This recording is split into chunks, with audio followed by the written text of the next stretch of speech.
Global সকার award জেতার দিনে Ballon ডি'অরের স্বচ্ছতা নিয়ে প্রশ্ন তুলেছেন পর্তুগিজ মহাতারকা ক্রিস্টিয়ানো রোনালদো। তার মতে রদ্রির চেয়ে ব্যালনের বেশি দাবিদার ছিলেন ভিনিসিয়াস জুনিয়র। ভিনিকে পুরস্কৃত না করে তার সঙ্গে অন্যায় করা হয়েছে বলেও মন্তব্য করেন CR7। বয়স 40 পেরিয়েছে অনেক আগেই, গায়ের জোর কিছুটা কমলেও তীব্র ইচ্ছাশক্তি এখনও তাকে বিশ্ব সেরাদের কাতারে রেখেছে। ফিটনেস, দক্ষতা, গোল করার অদম্য মানসিকতা সবকিছুতেই অনেক তরুণের চেয়ে এগিয়ে তিনি। এই বয়সে এসেও মধ্যপ্রাচ্যের সেরা ফুটবলার হিসেবে গ্লোবাল সকার অ্যাওয়ার্ড জিতেছেন তিনি। এখনও মানসিকতা তরুণদের সঙ্গে সমান তালে লড়াই করার, তবে তাদের উন্নতিও চোখ এড়ায়নি মহাতারকার। তরুণদের ভালো করার পরামর্শ দিয়েছেন।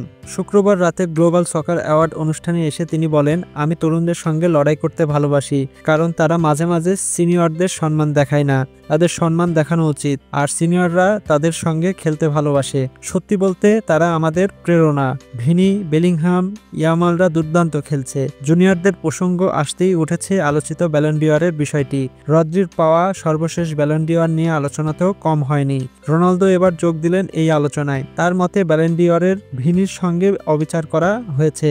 এবার এই পুরস্কারের সবচেয়ে বড় দাবিদার ভিনি ছিলেন বলেও মন্তব্য করেন তিনি। ফুটবল মহাতারকা প্রশ্ন তুলেছেন ব্যালন ডি'অর অ্যাওয়ার্ডের স্বচ্ছতা নিয়েও। রোনালদো বলেন, ভিনি ব্যালন ডি'অরের জেতার যোগ্য ছিলেন, তার সঙ্গে অবিচার হয়েছে। তারা রদ্রিকে দিয়েছে, সেও যোগ্য, তবে আমি মনে করি ভিনিকে দেওয়া উচিত ছিল, কারণ সে চ্যাম্পিয়ন্স লিগ জিতেছে, ফাইনালেও গোল করেছে। অন্য বিষয়গুলো আমার কাছে গুরুত্বপূর্ণ না।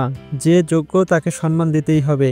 কিন্তু জানেন তো, এই ধরনের অনুষ্ঠানে তারা এমনই কাজই করে। তাই আমি গ্লোবাল সকার ভালোবাসি। তারা যোগ্য ব্যক্তিকে পুরস্কার প্রদান করেন। ফ্রান্স ফুটবল থেকে সম্মান না পেলেও বর্তমানে ভিনি যে সেরা সেটা আর বলার অপেক্ষা রাখে না। কদিন আগে জিতেছেন FIFA the best award. Idol রোনালদোকে পেছনে ফেলে এদিন জিতেছেন global soccer best football award, যা তার আত্মবিশ্বাস বাড়িয়েছে কয়েক গুণ। পুরস্কার জিতে ভিনিসিয়াস বলেন, যদি ক্রিস্টিয়ানো বলে ব্যালন ডি'অর প্রসঙ্গে, তাহলে মনে করি আমি সেরা, কারণ নেইমারের পাশাপাশি তিনিও আমার আইডল।